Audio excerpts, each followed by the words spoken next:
Hi friends, welcome back to Kautilya cooking channel. ಯಾರೇನೋ subscribe ಆಗದೆ ಚಾನಲ್ನ ನೋಡ್ತಿದ್ರು, ಪ್ಲೀಸ್ ಸಬ್ಸ್ಕ್ರೈಬ್ ಮಾಡಿ.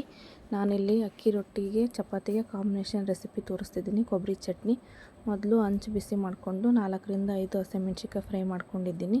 ನಂತರ ಒಂದು ಮಿಕ್ಸಿ ಜಾರ್ಗೆ ಒಂದು ಕೊಬ್ಬರಿ ಬಟ್ಲ ಫುಲ್ನ ಚಿಕ್ಕ ಚಿಕ್ಕದಾಗಿ ಕಟ್ ಮಾಡ್ಕೊಂಡು ಹಾಕ್ಕೊಂಡಿದ್ದೀನಿ. ಅದಕ್ಕೆ ಫ್ರೈ ಮಾಡ್ಕೊಂಡಿರೋ ಮೆಣಸಿನ್ಕಾಯಿನ ಹಾಕ್ಕೊಂಡಿದ್ದೀನಿ. ನಂತರ ಒಂದು ಗಡ್ಡೆ ಬೆಳ್ಳುಳ್ಳಿ,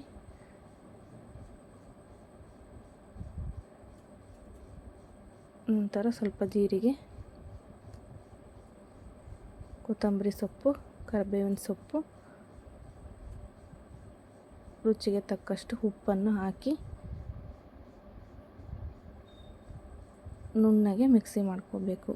ಸ್ಪೂನ್ಲೆ ತಿರುಗಿಸ್ತಾ ಆನ್ ಮಾಡಿ ಮಿಕ್ಸಿ ಮಾಡಿ. ನಿಮಗೆ ನೈಸ್ ಬೇಕಂದರೆ ನೈಸ್, ಈ ಥರ ಬೇಕಂದರೆ ಈ ಥರ ಮಾಡ್ಕೊಳ್ಳಿ. ಇದು ಅಕ್ಕಿ ರೊಟ್ಟಿ ಮತ್ತು ಚಪಾತಿಗೆ ಸಖತ್ತಾಗಿರುತ್ತೆ. Thank you for watching. Please subscribe ಮಾಡಿ.